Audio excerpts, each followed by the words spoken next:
میرا نام سامل ہے. میری عمر 15 سال ہے. میری فیملی ٹوٹل 4 افراد پر مشتمل ہے. میری امی ابو میں اور میری ایک بہن. میرے ابو بینک میں ملازم ہیں اور ان کی مینیجر کی جاب ہے. ابو کے پاس گاڑی اور پیسے کی ریل پیل ہے. ہمارا گھرانہ کافی کھاتا پیتا ہے اور ہمیں کسی بھی چیز کی کوئی کمی نہیں تھی. اب وہ امی سے بہت پیار کرتے تھے اور کافی دفعہ میں نے ابو اور امی کو ایک دوسرے کے ساتھ دیکھا تھا. ہمارا گھرانہ کافی کھلا سا تھا اور ہمیں کوئی بھی روک ٹوک نہیں تھے کیونکہ ہمارے امی ابو کھلے ذہن کے تھے اور وہ دن کو بھی ایک دوسرے کے ساتھ ساتھ کام کر لیا کرتے تھے. میں نے کئی دفعہ امی اور ابو کو دیکھا تھا اور امی اور ابو کو دیکھ دیکھ کر میں ہی خراب ہونے لگا تھا. ایک دن چھٹی کا دن تھا, اتوار کے دن. ہم دونوں بہن بھائی بھی گھر میں اکیلے تھے. ابو کو بھی بینک سے چھٹی تھی تو ابو بھی گھر پر ہی تھے.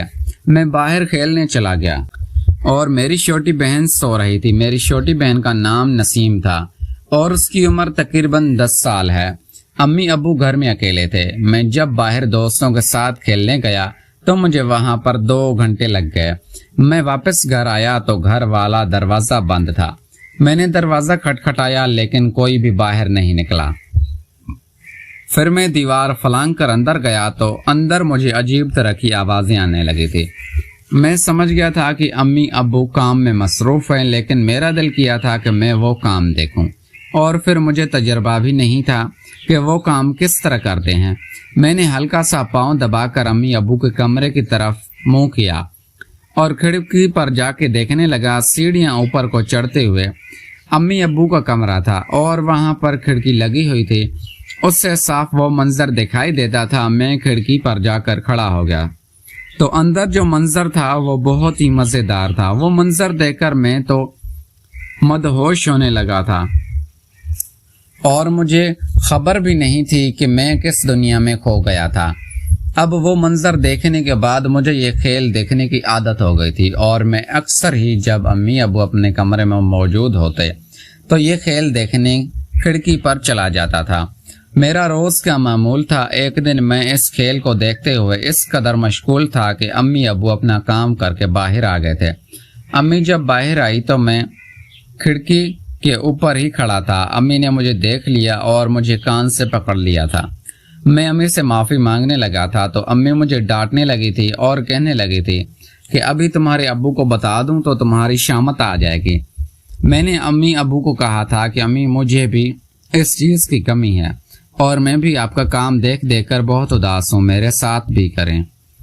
امی میری اس بات پر حیران ہو گئی تھی اور کہنے لگی تھی شرم کرو, میں تمہاری اور ماں کے ساتھ ایسی باتیں کرنی نہیں آتی. میں مسکرانے لگا تھا اور کہنے لگا تھا امی میں تو مذاق کر رہا ہوں اور ماں باپ کا رشتہ عظیم ہوتا ہے. لیکن امی کہنے لگی اگر تم کہتے ہو تو میں تمہارے لیے کسی لڑکی کا بندوبست کرتی ہوں. میری ایک دوست ہے, وہ شادی شدہ ہے اور اس کا خاوند باہر ہوتا ہے. اگر تم چاہو تو اس کے ساتھ یہ کام کر سکتے ہو.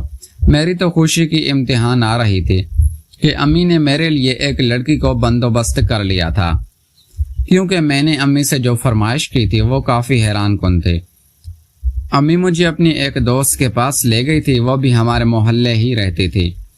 میں اس کے پاس گیا تو امی اس سے کہنے لگی کہ یہ میرا بیٹا ہے اور یہ بہت خراب ہونے لگا ہے, اسے سدھارنے کا موقع دو. وہ میری طرف دیکھ کر مسکرانے لگی تھی کیونکہ میں 15 سال کا ایک گبرو اور جوان لڑکا تھا اور کافی لڑکیاں میرے اوپر مرتی تھی لیکن مجھے وہ تجربہ نہیں تھا کہ کس طرح کرتے ہیں. اسی لیے امی مجھے اپنے اس دوست کے پاس چھوڑ کر چلی گئی تھی اور میں وہاں پر تقریباً 2 گھنٹے رہا تھا. امی کی اس دوست نے مجھے وہ سب کچھ سکھا دیا تھا اور مجھے کافی سکون ملا تھا. اب میں تو امی کے اس دوست کا عاشق ہو گیا تھا اور میں گھر کو چھوڑ کر وہاں چلا جاتا تھا. میں اسکول جاتا تھا اور اسکول سے واپسی پر بیگ گھر پھینکتا اور امی کے اس دوست کے پاس چلا جاتا. امی کی وہ دوست بھی میرا کافی خیال رکھتی تھی اور میرے لیے کافی اچھے کھانے بناتی. میں کھانا کھا کر اس کے ساتھ وہ کام کرتا اور خود کو تسکین دینے کے بعد گھر آ جاتا تھا. امی مجھے اس کے بارے میں پوچھتی تھی تو میں امی سے کہتا تھا کہ میں آپ کی دوست کو راضی رکھتا ہوں.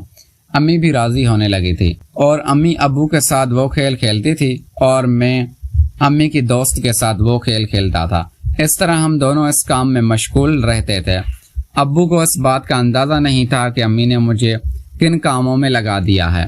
میں شادی کے قابل ہو گیا تھا اور امی ابو سے کہنے لگی تھی کہ سانول کی شادی کر دو، اب وہ جوان ہو گیا ہے، لیکن ابو اس بات کو ماننے سے انکاری تھے کہ میں جوان ہو گیا ہوں۔ امی نے ایک دن ابو کو پتہ نہیں میرے کپڑے دکھائے اور ابو بھی راضی ہو گئے تھے، کیونکہ ابو کو پتہ چل گیا تھا کہ میرے کپڑوں پر جو کچھ لگا ہوا تھا، تو ابو میری شادی کرنے کے لیے مان گئے تھے اور تقریباً 1 سال کے اندر ہی ابو نے میری شادی کروا دی تھی اور 16 سال کی عمر میں شادی شدہ ہو گیا تھا۔ اب میں پڑھائی بھی کرتا تھا اور ساتھ ہی کاموں میں پڑا ہوا ہوتا تھا، لیکن اب میں پاک محبت کرتا تھا اور اپنی بیوی کے پاس ہی جاتا تھا، اس لیے میں نے امی کے اس دوست کو چھوڑ دیا تھا۔ ناظرین، اگر آپ کو یہ ہماری کہانی پسند آئی ہے تو اس ویڈیو کو لائک کر کے چینل کو لازمی سبسکرائب کریں۔ ملتے ہیں اگلی ویڈیو میں۔ Thanks for watching.